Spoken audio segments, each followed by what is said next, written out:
Best varicose veins చికిత్సనే పొందండి. నొప్పి లేని చికిత్స కోసం సంప్రదించండి ఎబిస్ హాస్పిటల్. నమస్తే రమ్మగారు. నమస్తే జయ. మంచి చందమామ కథ ఒకటి చెప్పుకుందామండి. జ్ఞానబోధ కథ చెప్తాను జయ. సాధారణంగా మనం జ్ఞానం అంటే ఏమిటనుకుంటాం? తెలివి అనుకుంటాం. తెలివి అంటే సాధారణంగా నీకు బుద్ధి ఉందా, జ్ఞానం ఉందా అంటాం. ఈ బుద్ధి జ్ఞానం అనేవి రెండు వేరువేరువి కదా పదార్థాలు. అవునవును అవును కదా. బుద్ధి జ్ఞానం ఒకటి కాదు. కాదు. అవును. జ్ఞానం ఎలా వస్తుంది? ఎలా వస్తుంది అంటారా? మనం ఏమంటాం, నాకు జ్ఞానం తెలిసాక ఇలాంటి పది ఎప్పుడు చూడలేదు అంటాం. అంటే పెద్ద అయ్యాక అని మన ఫీల్ అలా అనుకుంటాం కదా. భగవంతుడు గురువు ఏం చేస్తాడు? జ్ఞానాంజనంతో, జ్ఞానం అనే కాటుకతోటి మనకి బుద్ధిని వికసింపజేస్తాడు. అలా చెప్పుకుంటాం. గురువుగారు అంతే. గురువే మనకి జ్ఞానాన్ని ఇచ్చేవాడు. అందులో సంపాదన పరత్వము, పైకి రావటము, సక్సెస్ కావటము, కీర్తో యశస్సో సంపాదించుకోవటము కాదు. జ్ఞానం అనేది బ్రహ్మ పదార్థం, అది వేరే. మామూలుగా వాడికి ఉద్యోగం ఉంది, అన్నీ ఉన్నాయి, కానీ జ్ఞానం లేదండి వాడికి అంటాం. ఏమిటి ఈ జ్ఞానం అనేది? ఎప్పుడు బ్రహ్మ ప్రశ్నగానే ఉంటుంది, పెద్ద ప్రశ్న. ఆ జ్ఞాన బోధలో ఈ కథలో అది చెప్తారనమాట. ఒకప్పుడట గోవర్ధనగిరి అనే పర్వతం మీద శమీకుడు అనే ఒక ఆయన తపస్సు చేసుకునేవారు, ఒక మునిగారు.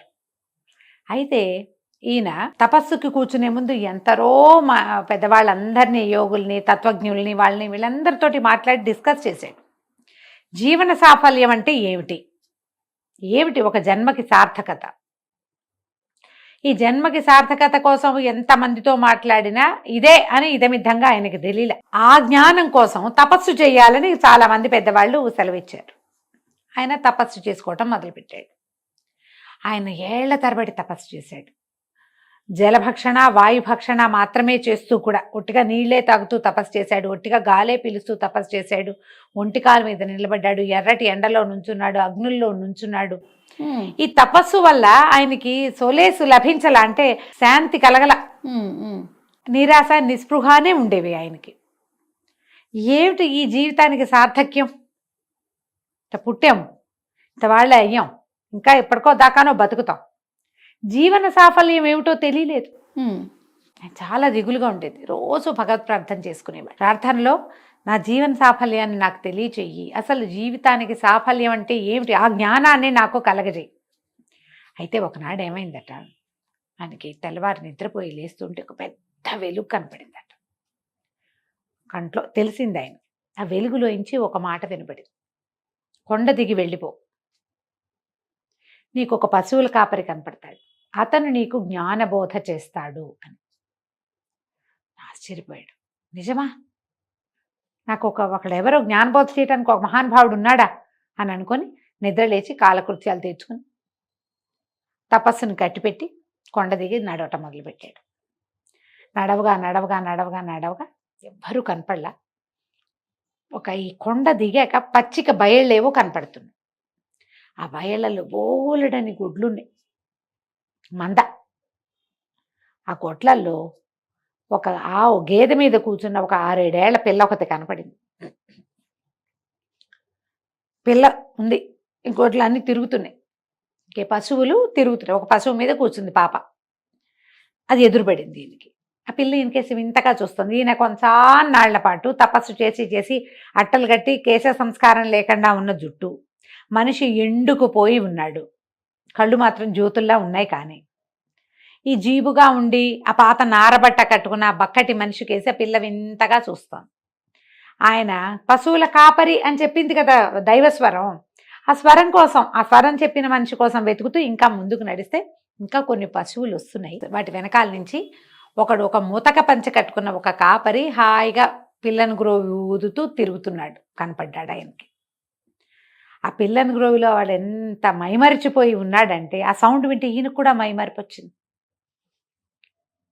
దగ్గరికి వెళ్ళాడు. అతను కూడా చూశాడు. వాడికి గట్టిగా, దృఢంగా, స్ఫురద్రూపిగానే ఉన్నాడు పిల్లవాడు. ఆ ముతక గావంచాలో వాడు ఏదో గోచి పెట్టుకుంటారు కదా, పుట్టుగోచి అంటారు, పుట్టుగోచి పెట్టుకున్న ఆ కుర్రాళ్ళు ఒక స్ఫురద్రూపం తెలుస్తోంది, చక్కగా ఉన్నాడు వాడు. కానీ మొరటువాడు, గుడ్లు కాసేవాడే తప్పిస్తే వాడు జ్ఞానబోధ చేసే వ్యవహారం ఏం లేదు, చూడ్డానికి బాగున్నాడు. అతని దగ్గరికి వెళ్ళాడు. ఈ కుర్రాడు ఏమనుకున్నాడు, ఆ ఉన్నవాడు కొండ మీద ఎవరో మునిగారు తపస్సు చేసుకుంటున్నాడని వాడికి కర్ణాకర్ణిగా తెలుసు. ఆ పైకి వెళ్ళిన వాళ్ళు ఎవరో చెప్తారు ఎవరో ఆయన తపస్సు చేసుకుంటున్నాడని. ఆయన ఎన్నేళ్ల నుంచో ఉన్నాడు, వాడికి 20-25 మించి లేవు. వాడు ఎప్పటి నుంచో వింటున్నాడు, చిన్నప్పటి నుంచి. వాడు కొండెక్కి చూడలేదు కానీ ఈ మునులు ఎలా ఉంటారు ఆ వ్యవహారం అంతా వాడికి తెలుసు, గుర్తుపట్టాడు. దండాలండి అన్నాడు. అనేసరికి, నాయనా నువ్వు ఎట్లా సాధించబోయి ఈ సంతోషాన్ని? ఎంత హాయిగా పాడుతున్నావు, ఎంత హాయిగా మురళి ఊతున్నావు, ఎంత సంతోషంగా ఉన్నావు నువ్వు. ఈ సంతోషం నీకు ఎట్లా లభించిందో నాకు చెప్పవు అన్నాడు. అనేసరికి వాడి తలపై, నేను సాధించడం ఏమిటండి, నాకేం తెలుసు, నాకేం తెలియదండి, నేనేం చదువుకున్న వాడిని గాను, తపస్సు చేసిన వాళ్ళు మీరు, మీకు కదా ఇవన్నీ తెలియాలి, నాకేం తెలుసు, గొడ్లు గాయడం తప్ప. గుడ్లు కాసుకుంటానండి, నాకేం తెలియదండి అంటే ఆయన అన్నాడు, కాదు నాయన, నువ్వు అణుకువతోటి నీకేం తెలియదు అంటున్నావు. నువ్వు ఎంత సంతోషంగా ఉన్నావు, నీ మొహాల్లో సంతోషం వెల్లి విరుస్తోంది, అదే నీ రూప సౌందర్యం. నాకు సంతోషం లేదు, నైరాస్యం తప్ప. చెప్పండి వాడు ఆశ్చర్యపడి కోపం కూడా వచ్చింది. నేను చెప్పడం ఏంటండి, భలేవాళ్ళు, నాకేం తెలుసు, నాకేం తెలియదండి. ఏం తెలియకపోవటం కూడా సంతోషమే. అదే కదా అనేసరికి ఆయన బతిమలాడ్డాడు. కాదు నాయన, భగవంతుడు ఆజ్ఞ ఇచ్చాడు నాకు. నేను కొండ మీద ఎన్నేళ్ళ నుంచో తపస్సు చేసుకుంటున్నా. పొద్దున్నే ఒక వెలుగు కనపడింది. ఈ కొండ దిగి వెళ్ళు, ఒక పశువుల కాపరి నీకు జ్ఞానబోధ చేస్తాడని చెప్పబడింది. నాకు ఆజ్ఞ, అది నాకు ఉత్తర్వు అయ్యింది. ఉత్తర్వు వచ్చినప్పుడు చేయాలి కదా, అందుకే నేను కొండ దిగి వచ్చా. నాకు నువ్వు కనపడ్డావు, నువ్వే నాకు చెప్పవలసింది. నాకు ఆనత ఇచ్చాడు భగవంతుడు, కిందకెళ్ళరా వాడెవడో నీకు చెప్తాడురా నాయనా అని. నువ్వే కదా నాకు కనపడింది. పశువుల కాపరని చెప్పాడు భగవంతుడు స్వయంగా. చెప్పవా, నీ సంతోషానికి కారణం చెప్పు చెప్పు అంటే వాడు ఆశ్చర్యపోయి, నాకేం తెలుసండి, ఏమీ తెలీదు నాకు, నేను నేర్చుకున్నదల్లా పశువులు కాయటమే. ఇదిగో ఆ పిల్ల ఉంది చూడండి, 6-7 ఏళ్ళది, అంత వయసు అప్పటి నుంచి నేను పశువులే కాస్తున్నా. మా నాన్న పశువులు కాయటం నేర్పించాడు. ఈ పశువుల్ని ఒక బయలు నుంచి ఇంకో బయలుకి తోలుకెళ్తా. ప్రార్థిస్తా దేవుణ్ణి నేను కూడా మీరన్నట్టే. ఏమంటాను, వీటికేమీ జబ్బులు చేయకుండా ఉండాలని ప్రార్థిస్తాను. గొడ్లకి ఏ జబ్బు రాకూడదు, బాణాబంగుడు వచ్చి ఇవి చచ్చిపోకూడదని దైవ ప్రార్థన చేసుకుంటా. అంతకంటే నేను చేసే ప్రార్థన లేదు, పాడలేదండి.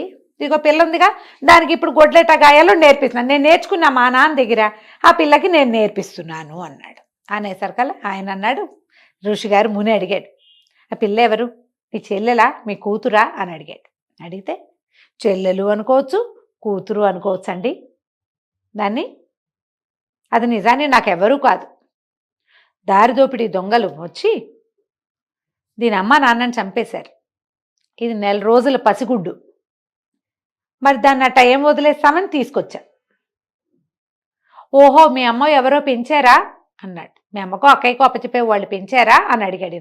అమ్మ ఎక్కడదండి, అమ్మారేమ్మా, అమ్మ లేదండి, అప్పటికే మా అమ్మ చనిపోయిందండి, నేనే పెంచాను. ఓహో, ఇంత చక్కగా పెంచామన్నాడు. చక్కదనం ఏముందండి, 4 గుడ్డు, దాని కడుపులో నొప్పి వస్తుందో కాలు నొప్పి వస్తుందో, అది ఎందుకు ఏడుస్తుందో తెలియదు, ఎన్ని జబ్బులో దానికి, ఎప్పుడు ఏదో ఒకటి వచ్చేది.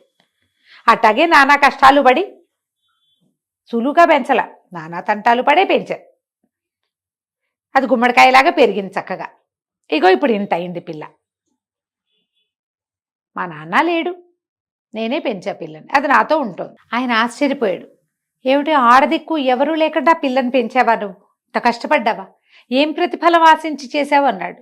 కుర్రాడు అన్నాడు, ప్రతిఫలం ఏంటండి, ఏం ప్రతిఫలం ఉంటుంది, ఉంది, పిల్లని పెంచలా, దాన్ని ఎత్తుకోలా, దాంతో ఆడుకోలా, దాన్ని ఆడించలా, ఎంత సంతోషం, ఇవన్నీ జరిగినాయా, ఇప్పుడు ఇంత అయింది, అది ఇప్పుడు దీన్ని నేర్పిస్తున్నా, అదొక ప్రతిఫలం అన్నాడు. ఆయన ఆశ్చర్యపోయాడు.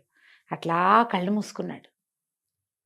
ఒక నోరెరగని పసిబిడ్డని, అది ఎవరో తెలీదు ఏమిటో తెలీదు, దాన్ని ఒక కుర్రాడు, ఇప్పుడు దానికి 6-7 ఏళ్ళు, వాడికి 20 ఏళ్ళు అంటే వీడికి ఎంత వయసు, ఆ పిల్ల వీడి దగ్గరికి వచ్చేసరికి వాడు కూడా చిన్నపిల్లాడే.